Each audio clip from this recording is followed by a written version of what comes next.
Hello అండి, అందరికీ నమస్కారం. వెల్కమ్ టు చిన్నారి వంటిల్లు. ఇప్పుడు మేము ప్రిపేర్ చేయబోయే రెసిపీ ఏంటంటే క్యాలీఫ్లవర్ 65. సో దానికోసమని క్యాలీఫ్లవర్ తీసుకొని ఇలా కట్ చేసేసుకొని హాట్ వాటర్లో ఒక 5 to 10 minutes ఉంచేసుకొని వాటర్ అంతా డ్రైన్ అవుట్ చేసి పక్కన పెట్టుకోవాలి. దాంతోపాటు దీనికి కావాల్సిన ఇంగ్రీడియంట్స్ ఏంటి అంటే ఫస్ట్ ఏమో జీలకర్ర ఇంకా మిరియాలు రెండు కలిపి ఇలా కచ్చాపచ్చగా దంచేసి పెట్టుకోవాలి. దాంతోపాటు కొంచెం గోధుమ పిండి, కొంచెం బియ్యం పిండి, ఇంకా టేస్ట్కి సరిపడా సాల్ట్, కొంచెం కారపొడి, ఇంకా జీలకర్ర, ఇంకా పసుపు. సో నెక్స్ట్ ప్రాసెస్ ఏంటో చూద్దాం. ఇప్పుడు ఏంటంటే ఒక గిన్నె తీసేసుకొని చూపిస్తున్నట్టుగా ఫస్ట్ క్యాలీఫ్లవర్స్ వేసేసుకోవాలి. దాంట్లోకి కొంచెం జీలకర్ర వేసుకోవాలి. అలాగే మనం దంచి పెట్టుకున్న మిరియాలు జీలకర్ర పౌడర్ కూడా వేసేసుకోవాలి. కొంచెం పసుపు వేసుకోవాలి.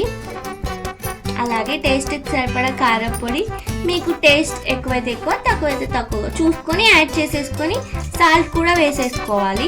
దాంట్లోకి బియ్యం పిండి వేసేసుకోవాలి. అలాగే కొంచెం గోధుమ పిండి కూడా వేసేసుకోవాలి.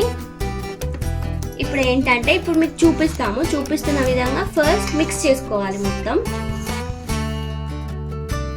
ఇలా మిక్స్ చేసుకున్నాం కదండి. మొత్తం మిక్స్ చేసుకున్నాక ఇప్పుడు కొంచెం వాటర్ యాడ్ చేసుకొని మళ్ళీ మిక్స్ చేసుకోవాలి చూపిస్తున్నట్టుగా.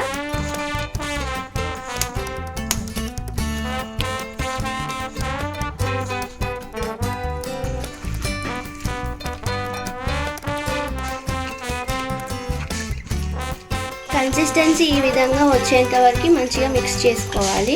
ఈలోపు డీప్ ఫ్రైకి ఆయిల్ పెట్టేసుకున్నామండి.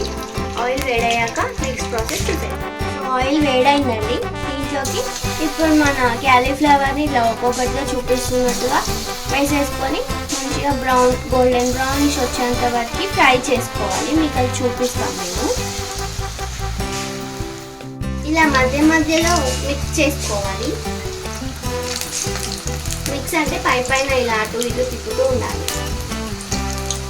చూపిస్తున్నట్టుగా మంచి కలర్ వచ్చేంత వరకు ఫ్రై చేసేసుకొని తీసేసుకోవాలి. మిగతావన్నీ కూడా ఇలాగే ఫ్రై చేసుకొని చూపిస్తాం.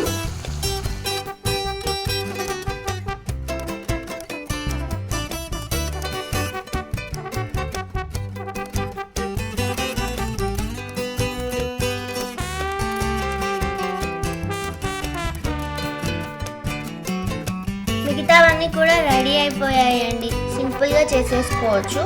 క్యాలీఫ్లవర్ 65 మీరు కూడా ట్రై చేయండి, చాలా బాగుంటుంది. మీకు కనుక ఈ వీడియో నచ్చితే లైక్ చేయండి, షేర్ చేయండి, కామెంట్ చేయండి. అలాగే మా ఛానల్ని తప్పకుండా సబ్స్క్రైబ్ చేసుకోండి. థ్యాంక్ యూ అండి. థ్యాంక్ యూ ఫర్ వాచింగ్ చిన్నారి వంటిల్లు.